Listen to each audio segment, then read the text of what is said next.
I'm out here rebuilding my life. But, girl, I have $0.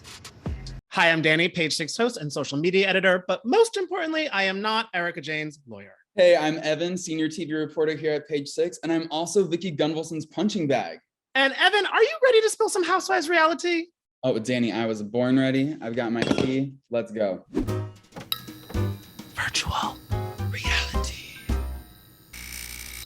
I think there is no other city to kick this off with than in Beverly Hills, because everyone is talking about them now, even like CNN. And that's when you know you're global on Bravo. A lot of it is coming from Erika Jayne. I don't know if it's everything I need, but I'm having fun watching it.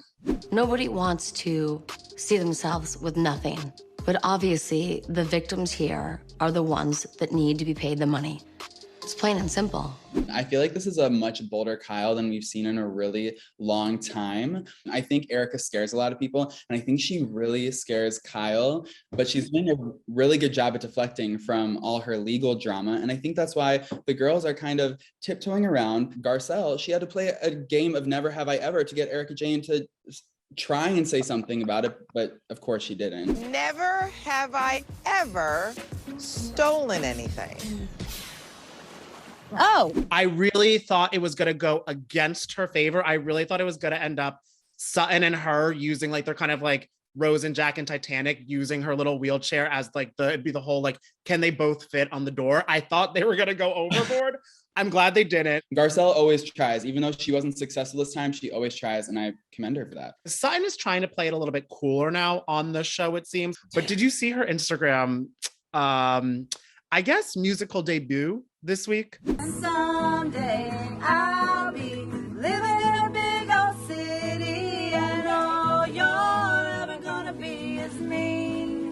She performed this Taylor Swift song. It was Mean, which I think is definitely a pointed message to Erika Jayne, or it has to be, right? I think it has to be. She should release it on Apple, Spotify. Like, I want to be able to stream this, Sutton. Well, speaking of Erika, because everyone has been talking about Erika this year, but apparently, Evan, tell me about this. They've been talking about her for years before in this regard.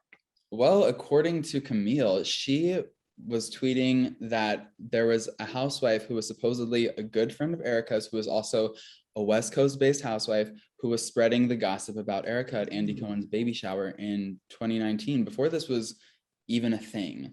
And then Lisa Vanderpump, who was friendly with Camille in present time, said that it was Kyle Richards. She claimed that it was Kyle Richards back in 2019, but Kyle just went on Watch What Happens Live and she denied it. I'm going to respond to that in a classic LVP manner. Okay. I mean, Andy, I would never say something like this, ever. But one could argue, perhaps, that maybe her memory is fading along with her relevance because she wasn't even at the baby shower. Vanderpump Rules just premiered season 9. It was a really great premiere, but she is promoting that show. So a lot of fans were accusing her of mentioning Kyle's name in this to just get promo for Vanderpump Rules. Speaking of housewife OGs, the ones from the beginning, Vicky, you've had some time in the news with her. So you've been covering some good things about Vicky lately, right? Yeah. So she filmed season 2 of Bravo's Real Housewives Ultimate Girls Trip. So while they were filming, I had some insiders come to me and tell me that she made her aversion to the COVID-19 vaccine very apparent, and she got into a heated argument with Dorinda about it because Dorinda is a vaccine advocate. She's a queen of the vaccine. And she was explaining why she didn't want to get the vaccine is because she knows a guy who died of a pulmonary embolism after his second dose. Basically, she was using that story in an argument to say that the vaccines could potentially kill you. Vicky has said that she cannot get the vaccine because she has underlying issues. She said that she has a history of blood clots and therefore has a health exemption.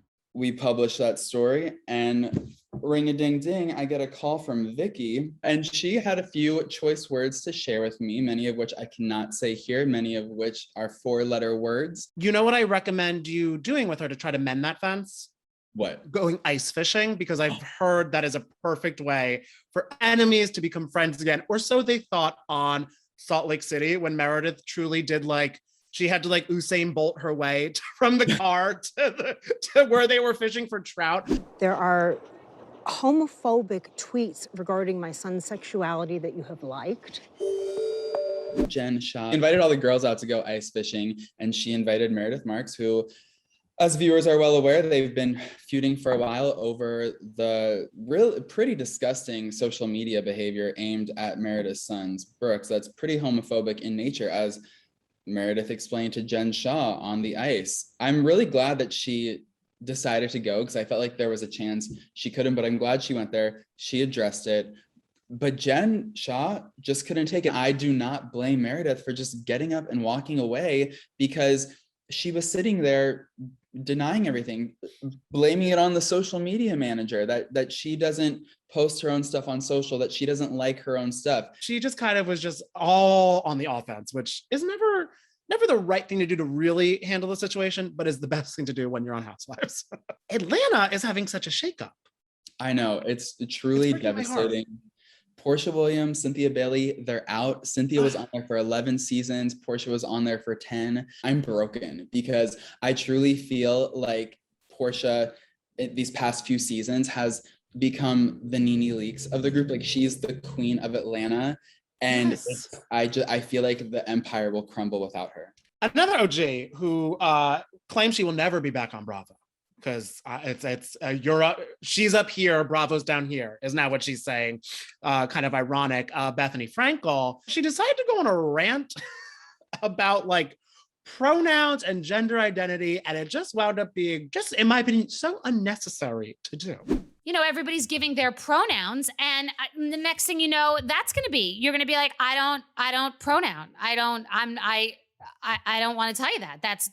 It's private information. People responded with some pretty serious backlash, and they were tweeting at her. And then she doubled down on her scenes. She literally said, like, what I said was not wrong. I did nothing wrong, something along those lines. And it was just so odd to me. It was just so convoluted and messy. And she did also mention in the podcast, which I want to point out, she said that Brynn does understand pronouns and gender identity. She said that Brynn actually has like a really amazing understanding of it. She has a whole different language. She could have used that opportunity to be like, this is so amazing. This is what they're doing in schools now. My daughter gets it, and it's so great, versus being like, my daughter understands it, but I'm gonna on it. Right. Very, very odd. Well, speaking of a Real Housewives of New York OG, I recently spoke to another New York OG, Kelly BENSIMONE, and I actually asked her about this latest season of the Real Housewives of New York. Oh God. Oh God. I think that one of the things that is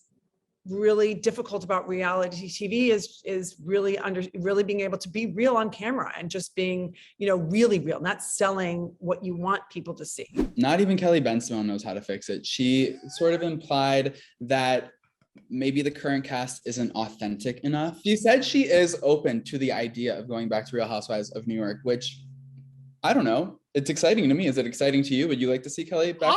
I would take Kelly back, especially because she's a real estate maven. Ramona's getting into that business. I think that could be a fun, watching them try to fight over a listing.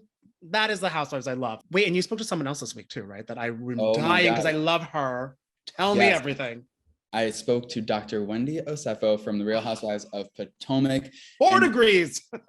4 degrees. She's got all the degrees. She defended Candace Dillard against the body shaming backlash that Candace is receiving for going after Ashley Darby. So for me, this is a bigger conversation, right? And I don't think it's centered on Candace. I feel like everyone makes comments about people's physical appearance in the show. She's felt it too, after her mommy makeover, after her BBL. And it's like, you can never win in that cast, I guess, is what she was saying. I feel it's just so hard, because I just always feel for Ashley, because I'm like, girl has been through it on the show. Candace needs to understand that people are going after her because it's not just the body shaming, but then it gets into the mom shaming territory. And that is when you're on the wild, wild west of the interwebs. I can't wait to say who's fired, who's hired, and who's pregnant, because I mean, I feel like it's time for a new housewife baby. So we'll keep you guys posted with that. And also, is there anybody you guys are loving or hating this season, or just in general from Bravo or beyond? Let us know in the comments. Evan, I'm excited and scared to see what they pick. I cannot wait to see what kind of reality they want us to talk about. So yes, bring it. Let us know what you want to hear us talk about every week.